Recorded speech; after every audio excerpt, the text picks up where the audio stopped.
Hey guys, so today's video is going to be on how to make these 3 different styles of mask. I have one regular one reversible mask, and a pleated mask, and they're super easy to make.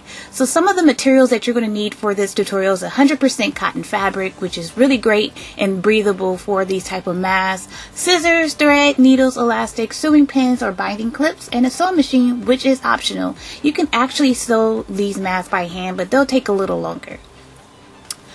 So for my first mask, I'm starting off with a 13 by 9.5 inch of fabric, and what I'm going to do is fold it in half, hamburger style, and then what you're going to do is sew it all the way around and make sure that you leave at least like a 2-inch opening at the top.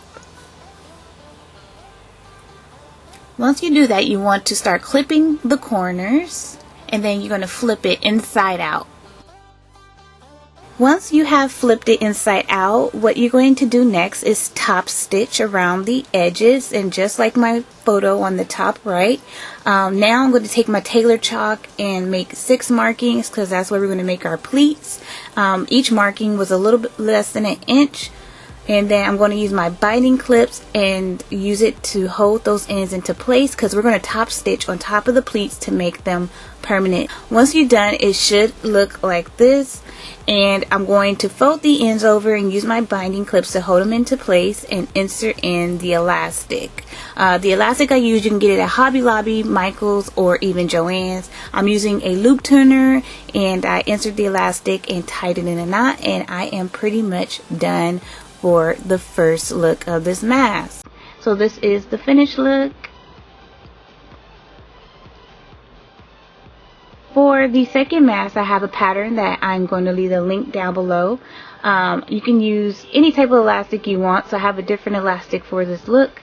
And then it tells you to scale this pattern just to make sure that when you print it out that it is the right size. And then you can cut to the size pattern that you need it to be. It has kids, women, teenagers, and men. So I'm cutting it out for a woman. Also, if you don't have a printer, you can actually trace this from your computer screen using a paper that's not so thick but kind of transparent. Or you can kind of just eyeball it, or even use a mask that you already have and use that as your pattern. So the instructions for this mask is going to be on the link that I sent you. But basically, you're just cutting around, adding, I use probably about a 1/2 inch seam allowance. And then I just cut it around following the instructions for this pattern, which is pretty simple. So this part is actually the lining of the fabric. For the lining at the end, you don't add seam allowance. For the front part of the mask, you cut around adding in that seam allowance, but for the end, you're going to add 1 inch. So you're going to see what I'm doing so it's not confusing.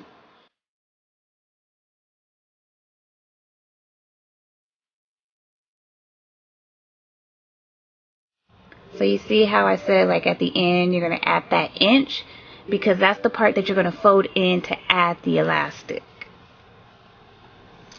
So now I'm just taking right sides and putting it together, and I am going to sew the front part.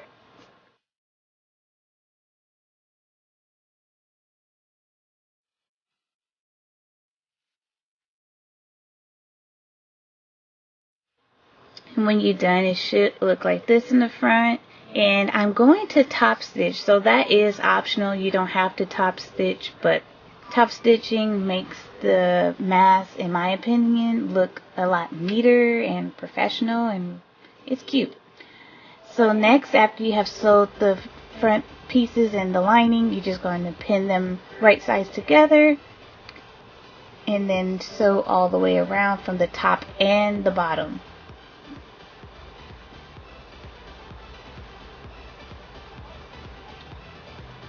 And then you're going to flip it inside out. And if you want, you can top stitch all the way around. So I decided for this mask I was going to top stitch all the way around to hold the lining and the front portion of the fabric in place.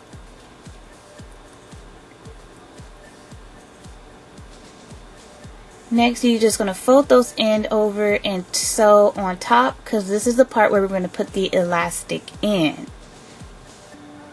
So make sure you do that for both sides and stitch on top and make sure that you also have enough room for the elastics. I use a safety pin to put this particular elastic in the loop, and what I decided to do is hand stitch the ends of the elastic to secure it.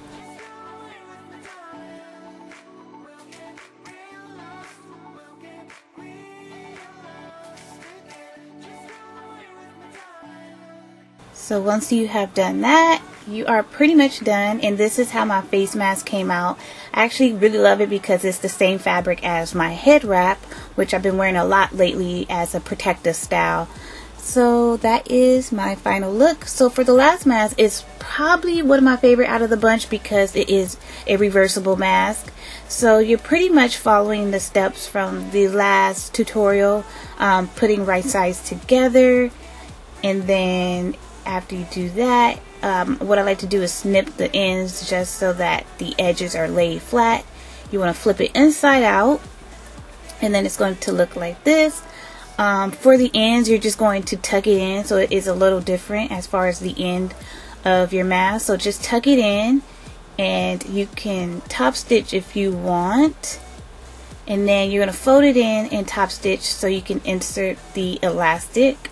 So this elastic, as I mentioned earlier, you can get the elastic at Hobby Lobby, Michael's, or Joann's. I got that one at Hobby Lobby. So my ends are already secured, and I'm using my loop threader to insert in the very small elastic.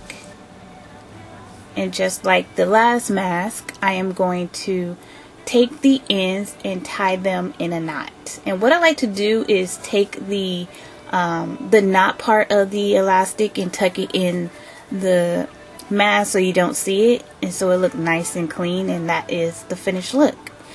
I hope you guys enjoyed these tutorials. Make sure you share, like, and subscribe. If you made a mask, make sure to tag me on Instagram. It's at xbrat2. I'll leave all my social medias down below, and I'll see you next week for a new video. Bye.